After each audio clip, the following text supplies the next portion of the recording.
This commission is with you. You would like us to recommend you for appointment, notwithstanding that you have acted for 6 terms and you only have 1 reported judgment, and other candidates have far more than that. Yes. Secondly, notwithstanding that you have not finalized a single criminal trial. And thirdly, notwithstanding the obvious delays which have been highlighted in terms of you handing down your judgments. Notwithstanding your experience as an advocate for 25 years, you still delay in handing down the judgments. And I can tell you from my experience as a judge president, candidates who delay in handing down judgments when they are still acting only become worse after the permanent appointment. So if it takes you 6 months to produce a judgment, the moment you are appointed, it will take you 6 years. So notwithstanding all of that, we must recommend you for appointment. Yes, Hlophe, I've explained the matters that was highlighted. Thank you. No further questions. Yes, carry on, Ms. Stewart. Or have you finished, Ms. Stewart? Yes. You finished? Okay, thank you. South Africa's judiciary is in the spotlight once again as the Judicial Service Commission, JSC, makes a pivotal decision to proceed with judicial interviews without Dr. John Hlophe. But now, the political party that sent him to Parliament, the MKP, is heading to court to stop the process. What does this legal battle mean for the future of the JSC and South Africa's judicial system? Welcome to Inkari. It's time, your go-to channel for in-depth political and legal analysis. I'm Kondus, your host, and today we are diving into the JSC's decision to continue its judges' interview next week without the controversial Dr. John Hlophe. This move, made by majority vote, is already raising tensions, and now rumors are swirling that Dr. Hlophe's political party, the MKP, is preparing to go to court to halt the process. We'll break down how this all started, why the MKP is getting involved, and what this could mean for the future of South Africa's judiciary.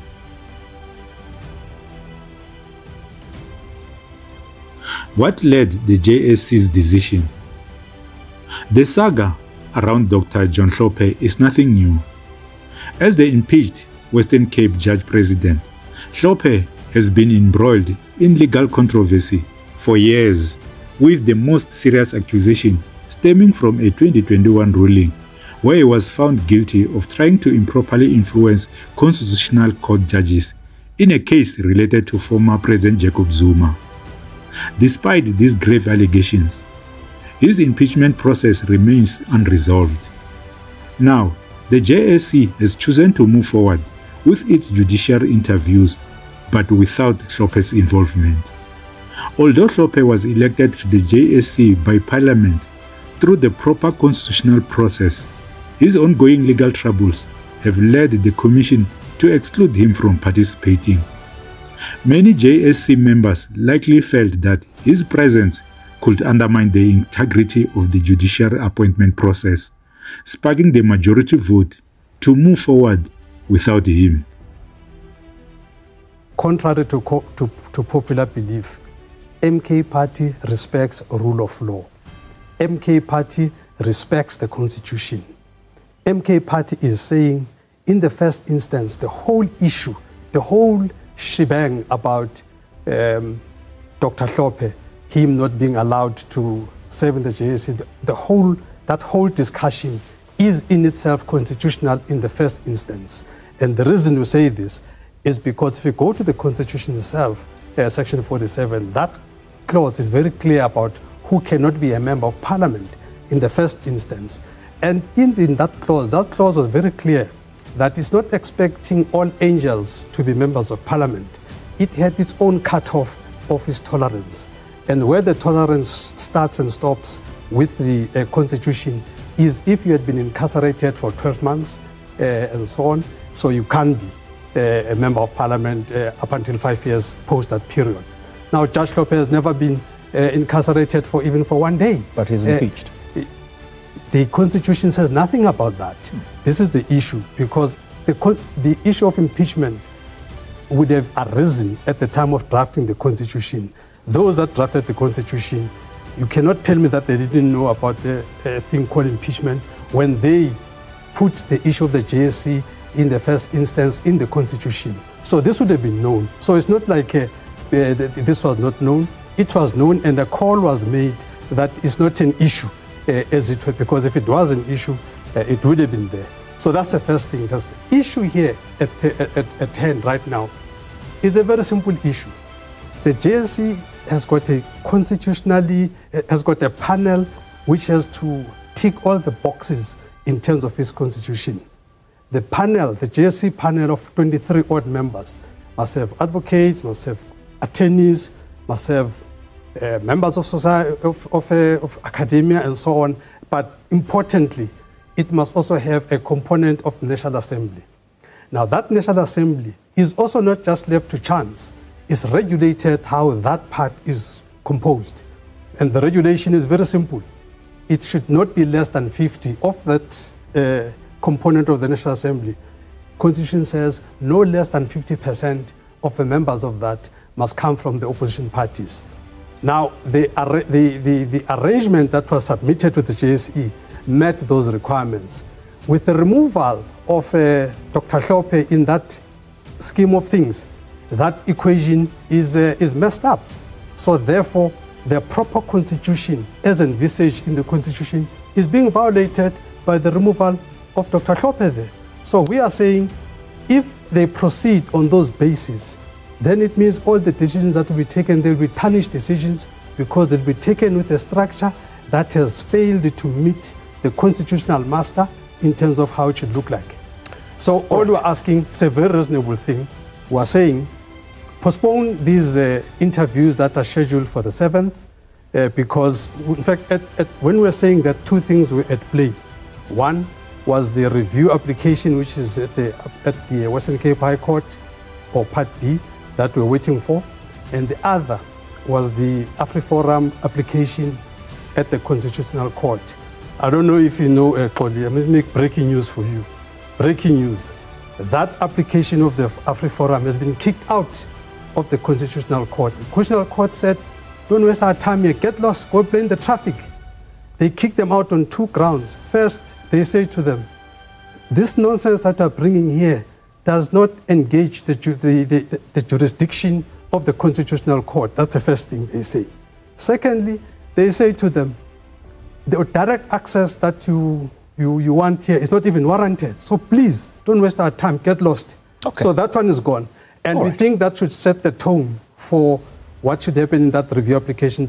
And the reason they said all of those things is because the Constitutional Court is clear that the Constitution, which is the supreme law of the land, a law that is above even the courts, is very clear on this matter. So the Constitutional Court says, what is it that we want us to discuss when this thing has got no, it's common cause that the man qualifies to be there? Okay. Why want to waste our time? All right. Let's now look at Hlophe's election and constitutional legitimacy.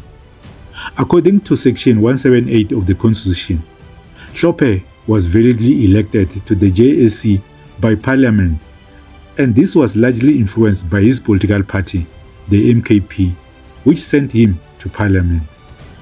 The MKP played a key role in his election, ensuring that his voice will be represented on the Commission. But now, with his exclusion from the interviews, questions are emerging about whether the JSC's decision undermines his democratic mandate. On the other hand, his elections was illegitimate. On the other, his impeachment proceedings cast a shadow over his role. For many members of the JSC, the priority is ensuring a fair and impartial process without the cloud of controversy that surrounds Dr. John Hlophe.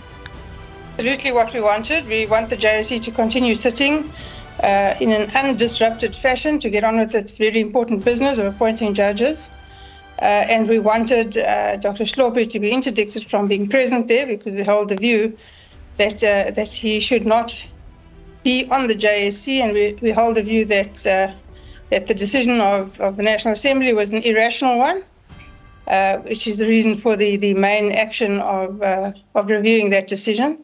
The interdict is interim relief, and we're very pleased to have won that battle. MKP's legal response, interdict being prepared.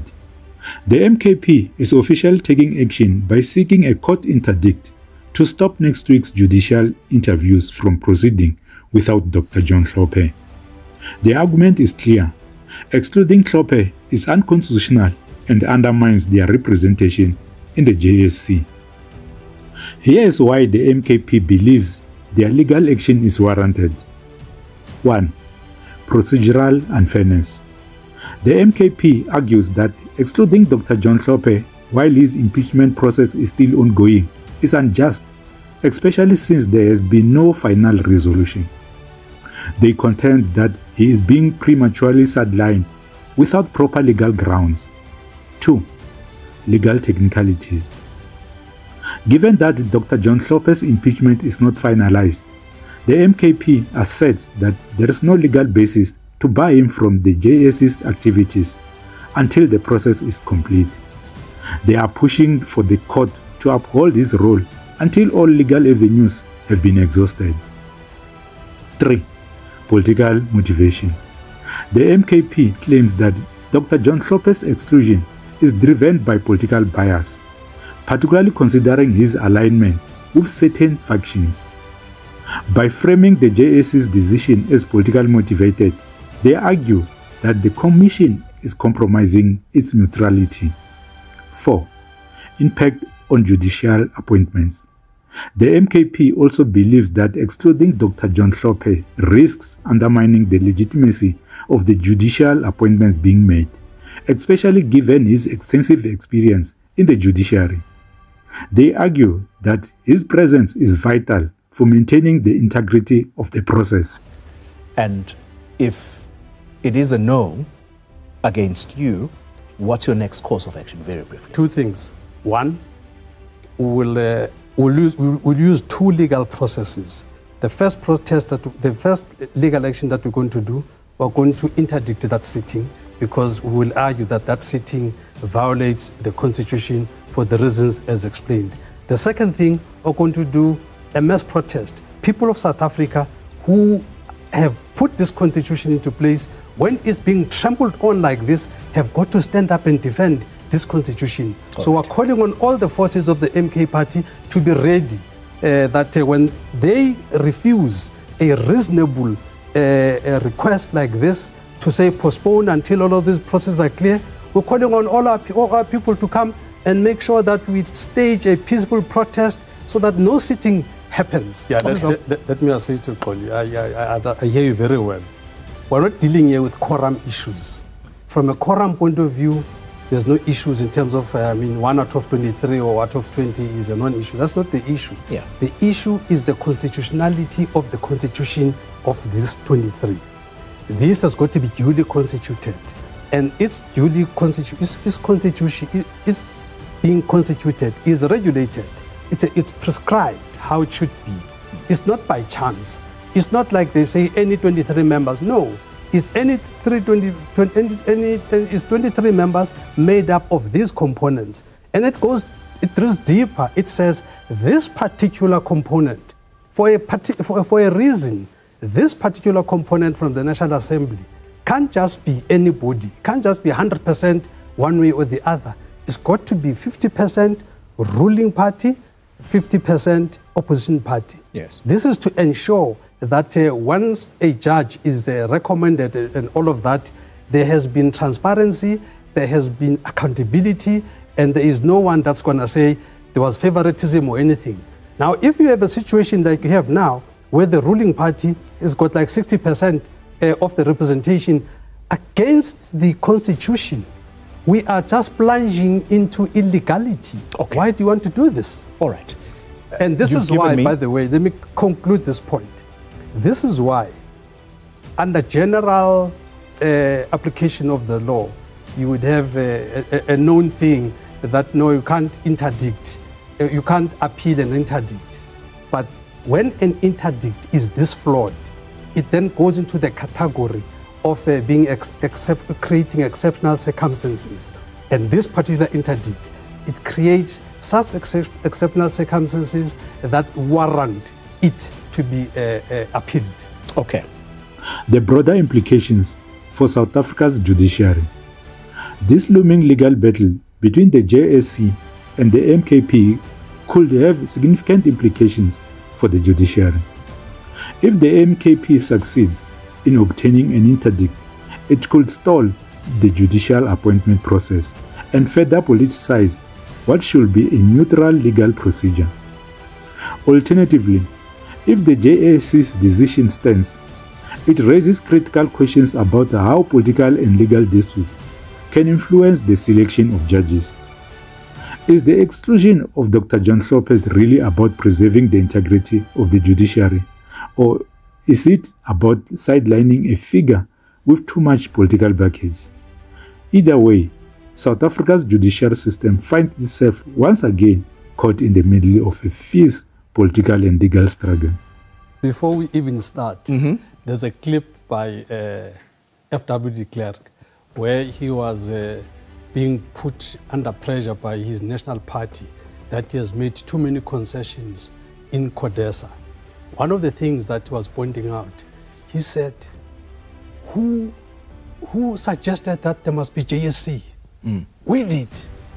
So I'm beginning to think now that was this JSC a national party idea in the first instance to be able to do the kinds of things that they're doing now?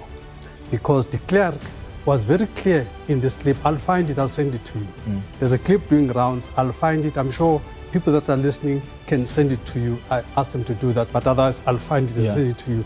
So I'm beginning to think that this JSC was a tool used by the apartheid architects to make sure that all the proper African judges that are there, that are not towing the line, must be dealt with. I'm beginning, and I can tell you why I think it's the way it is. There's 6 members that are there for the National Assembly. And that section 178 says at least 50% of those, at least 3 of those, must be from opposition party. It says at least. So if you had more than that, there would be no problem. In fact, we could have had 100% of that, there would be no problem. I think the reason for that, it's because part of that 23 members, you also have a cabinet minister who is going to be obviously ruling party. And then you also have 4 of the people that are nominated by the president. Now clearly, there would be, to manage those kinds of biases. That's why you have this kind of a thing that says, okay, just to control that, now let's have no less than 50% at least. Now with the situation that we have, where you've removed Judge Hlophe in the mix, you have less than what the Constitution envisaged should have. The mischief that the Constitution sought to deal with is being undermined. So we can't have a situation like this. And by the way, with the even the response that we saw from the JSC to say that no, he's a member, but he's just not participating, so business as usual. I think that misses the point by a mile.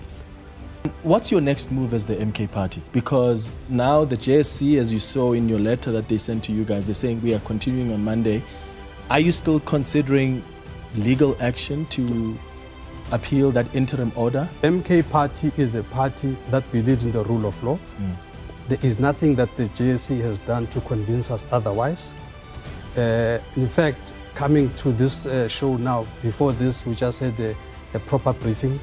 And we've got fresh mandate, or the lawyers have been given a fresh mandate, a clear mandate to say they must go and interdict that sitting because of the reasons I've just explained here, because that sitting continues to be unconstitutional, because that sitting does not pass the test in terms of it being constitutionally put together, as it were.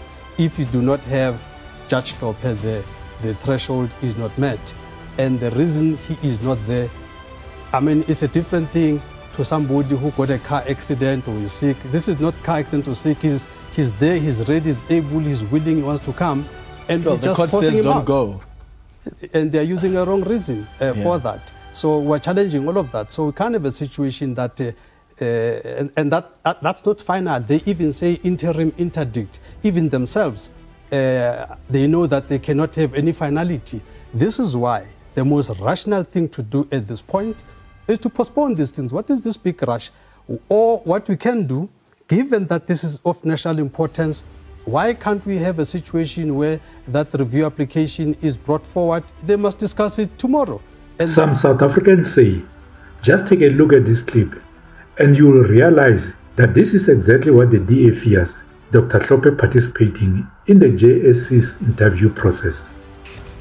And in the course of being professor, were you also appearing in court?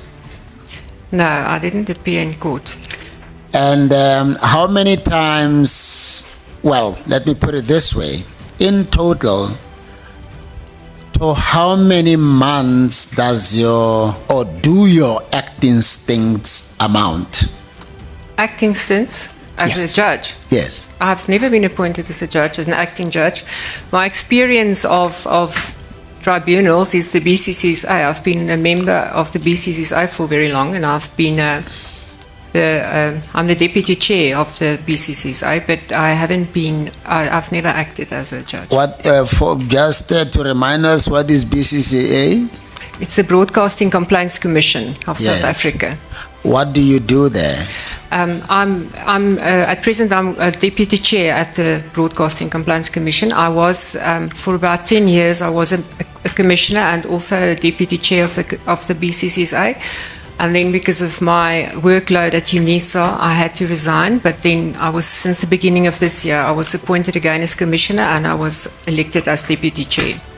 And how does it is it a quasi-judicial responsibility that you have there? Yes, we have panels, and if people, they often advertise us on on television and the radio, and then if people have complaints, then they lodge a complaint, and it's decided whether the complaint will be heard, and then we have a hearing. We have SCs appearing before us sometimes because the broadcasters appoint legal people to represent them, because it's a lot riding on it sometimes.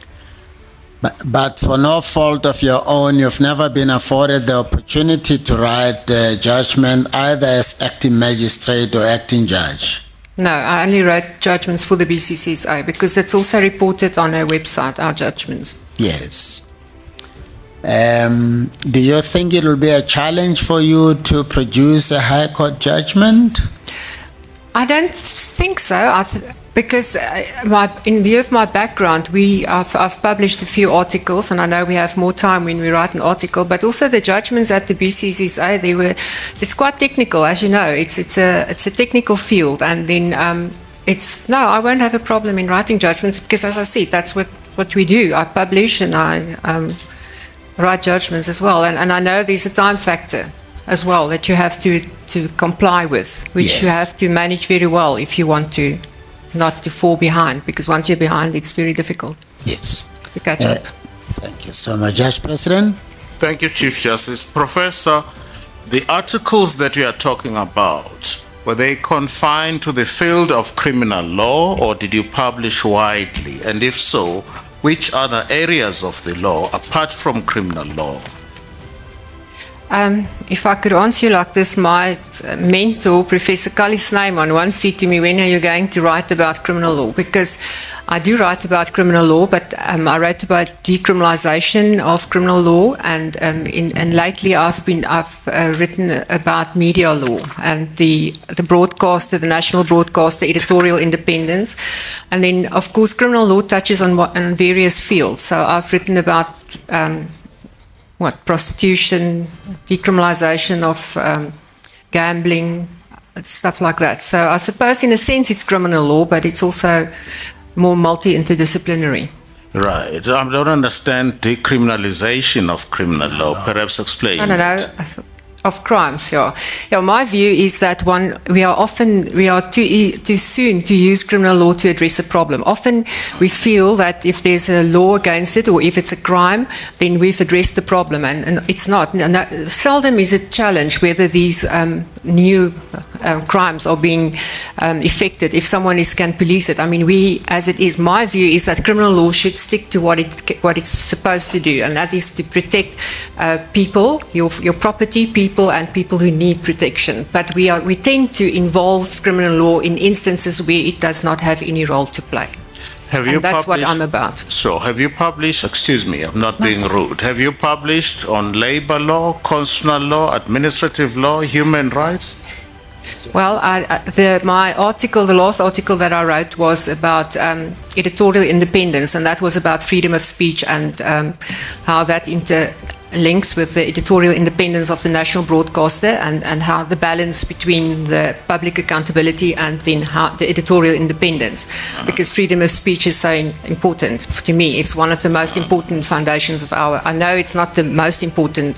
There's no differentiation between the Bill of Rights, the different freedoms, but this is extremely important to me. And then I've also written I'm still working on the article, but I wrote an article on the sub judice rule, where I looked into the rule of law and where that judgment by Judge Nugent in media television, where he came to the conclusion that the administration of justice forms part of the rule of law and the rule of law, Section 35. So in that sense, I've had exposure to the constitutional law. Right.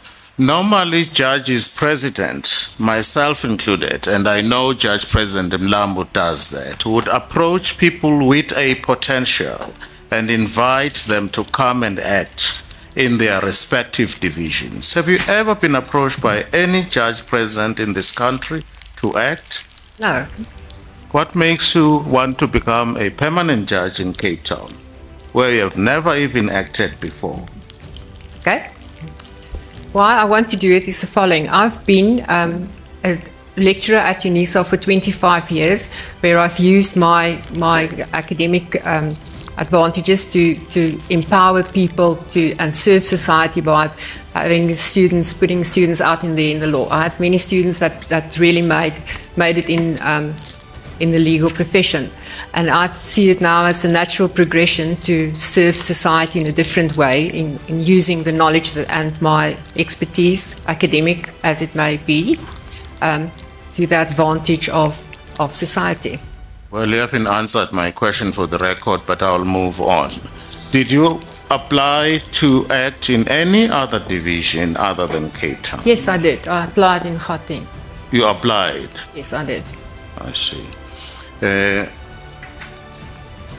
Given that you have never acted before and you are applying for a permanent position in a division which you don't even know, where the component of criminal law, I can tell you, is about 35%. The rest is civil law, that your knowledge of which is rather limited. Do you think you would be able to cope if you were given the opportunity? Yes, I will, because I like a challenge, and I feel that I should be able to make myself comfortable in the stuff. I think what is needed is a good concept of the law, what the law is all about. Civil litigation, I agree. I was a prosecutor, but I didn't do civil litigation. But I think one can make yourself knowledgeable about that. How do you prosecute in civil matters? I didn't prosecute in civil. I said I was a prosecutor. And yeah, that's criminal law, ma'am. Yeah, I know. Yes. I'm aware of that. Thank you. Right. You see, why I'm asking this question, it is this. Were this commission to recommend you for a permanent appointment, there is no probation. Mm-hmm. And in case you do not rise to occasion, given your, with respect, your very limited exposure other than criminal law, the system will be stuck with you, Professor. Could be a positive thing, because I think yes. I could really make a contribution. Don't you think the wise thing would be rather to try and secure an acting position elsewhere, and if you prove your worth, you can come back and apply for a permanent appointment? That's good advice. Given your very limited, there is no court experience that you have not published widely at all, you have only looked at criminal law in different ways, you have never sat as a judicial officer, you want to be permanent. Chief Justice, I have no other comments really. Thank you. Thank you. The JSC's decision to continue without Dr. John Hlophe might have been an attempt to keep the judicial interviews free from controversy.